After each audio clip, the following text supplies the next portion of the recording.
কালিয়া গুজিয়াপুর গ্রামে নিজের বউ রাধার সাথে কিছুদিন আগেই থাকতে এসেছিল। সে যে ঘর কিনেছিল সেই ঘরের সম্বন্ধে গ্রামে ভীতিকর অফওয়া প্রসিদ্ধ ছিল। গ্রামবাসীদের বিশ্বাস ছিল যে সেই ঘর থেকে রাতের সময় কোনো ডাইনির ভয়ঙ্কর আওয়াজ আসে, কিন্তু কালিয়া যে শহরে থাকত সে এই সবে বিশ্বাস করত না। রাধার সাথে সেই ঘরে থাকতে কালিয়ার এবার 10 দিনের বেশি হয়ে যায়, কিন্তু তার ঘরে এমন কিছুই আভাস হয় না।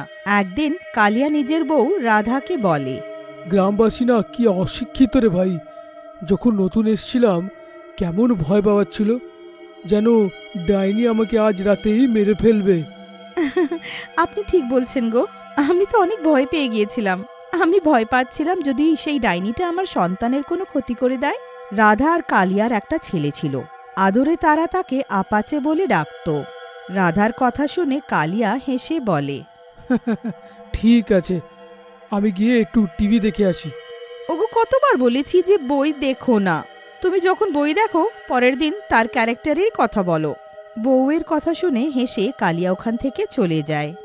এবার 1 মাস কেটে যায়। এক রাত রাধার ছেলে আপাচে অনেকক্ষণ ধরে কাঁদতে থাকে। সে আপাচেকে অনেকক্ষণ ধরে চুপ করানোর চেষ্টা করতে থাকে, কিন্তু সে চুপই হয় না। আপাচের কানের আওয়াজের কারণে কালিয়া ঘুমোতে পারছিল না, ওখানে চলে আসে। রাধা, আপাচে এরকম কাঁদতেছে কেন? কান ছালাপালা হইতেছে। কালিয়ার মুখে বিহারি ভাষা শুনে রাধা চমকে বলে, আরে হঠাৎ বিহারি কথা বলতে লাগলে কি করে? কতবার বললাম ভোজপুরি বই দেখো না। আপাচের কান্নার আওয়াজ শুনিয়ে আমার কানটা ঝালাপালা হইতেছে, বুঝছো? দুধের বোতলটার মুখে একটু গুজে দেওয়া আসো তো, কানটা বিশ্রাম পাইব। ব্যাস হয়েছে, বেশি পবন সিং আর হো না। এমন চিৎকার করছো যেন আপাচে শুধু আমার সন্তান, তোমার যেন কেউ নেই। এই জবের থেকে আপাচে জন্ম নিয়েছে তবে থেকে এই আওয়াজ, কানটা ঝালাফালা হইতেছে। এরকম বাচ্চা কারোর বাড়িতে জন্ম যেন না নয়। এতটা বলে রেগে কালিয়া ওখান থেকে চলে যায় আর নিজের ঘরে গিয়ে ঘুমিয়ে পড়ে। রাধা আপাচের দিকে তাকিয়ে বলে, মনে হয় আমার আপাচের খিদে পেয়েছে, এবার তো দুধ খাওয়াতে হবে। এতটা বলে রাধা উঠে দুধের বোতলটা খুঁজতে লাগে। সে পুরো ঘরে খুঁজে নেয়, কিন্তু দুধের বোতলটা খুঁজে পায় না।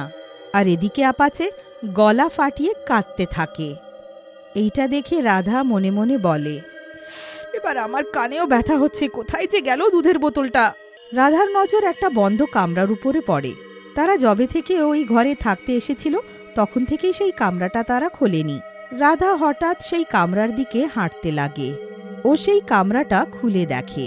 তার নজর ওখানে রাখা একটা দুধের বোতলের উপরে পড়ে, যেটা একদম পরিষ্কার ছিল। রাধা সেই দুধের বোতলটা তুলে নেয় আর রান্নাঘরে চলে আসে। দুধের বোতলে দুধ ঢালার জন্য রাধা যেই বোতলটা খোলে, হঠাৎ ভেতর থেকে একটা কালো ধোঁয়া বেরিয়ে আসে, আর সেই কালো ধোঁয়াটা একটা ডাইনিতে পরিণত হয়। এইটা দেখে রাধা ভয়ে কেঁপে ওঠে আর বলে, কে আছো তুমি? চোখের অন্ধ কি দেখতে পাচ্ছিস না? আমি একটা ডাইনি, গুলিয়া ডাইনি। এইটা শুনে রাধা চমকে যায়। গুলিয়া ডাইনি?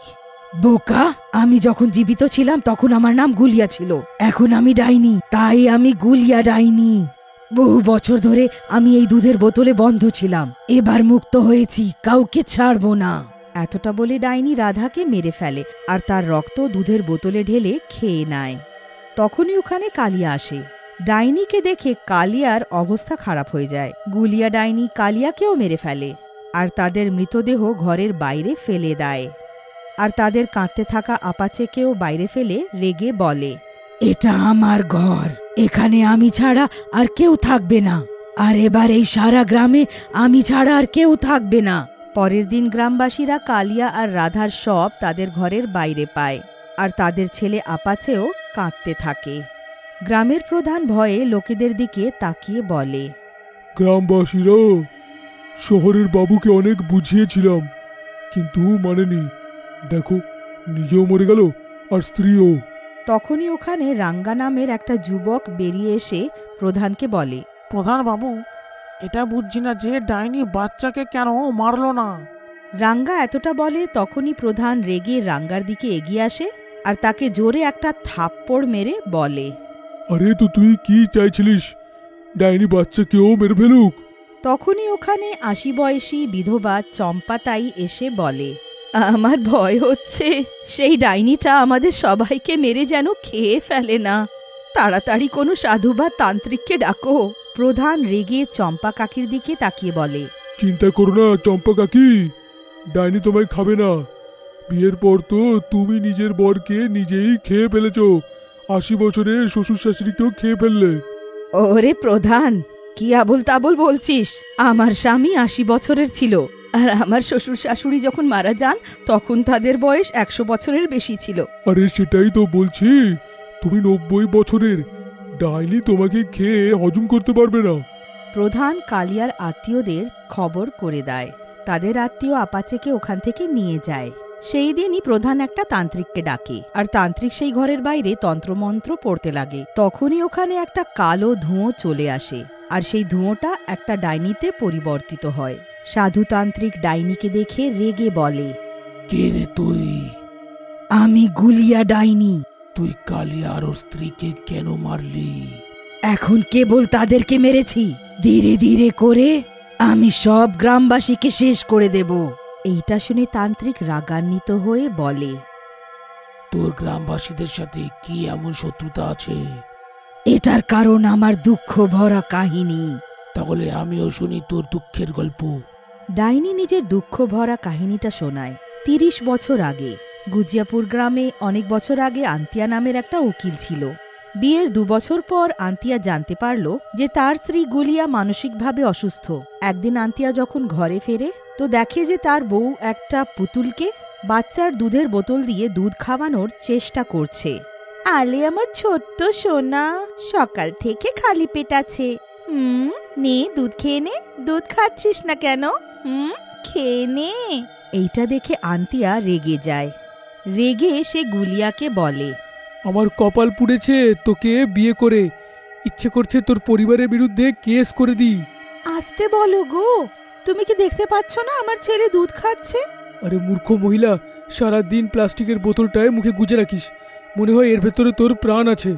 এতটা বলে আন্তিয়া দুধের বোতলটা গুলিয়ার হাত থেকে কেড়ে ফেলে দেয়। এইটা দেখে গুলিয়া রেগে যায়। ও সোজা রান্নাঘর থেকে রোলিং পিনটা তুলে এনে আন্তিয়ার মাথায় মেরে দেয়। আন্তিয়া গুলিয়াকে দেওয়ালের দিকে ধাক্কা মেরে দেয়। সে চিৎকার করে মারা যায়। কিন্তু পরের ক্ষণই সে কালো ধুঁয়ো হয়ে দুধের বোতলের ভেতরে বন্ধ হয়ে যায়। এইটা দেখে আন্তিয়া বলে, অপদার্থ, মরার পরেও জাদু হয়ে গেল, এ ডাইনি হবে। এর আগে ও গ্রামবাসীদেরকে কিছু করে, একে এখানে বন্ধ করে দিই। আন্তিয়া সেই দুধের বোতলটা বন্ধ করে দেয় আর মাটিতে পড়ে মারা যায়, কারণ সে মাথায় অনেক জোরে আঘাত পেয়েছিল। গুলিয়া ডাইনি তান্ত্রিকের দিকে তাকিয়ে বলে, এটাই ছিল আমার দুঃখ ভরা কাহিনী। দুঃখের গল্প?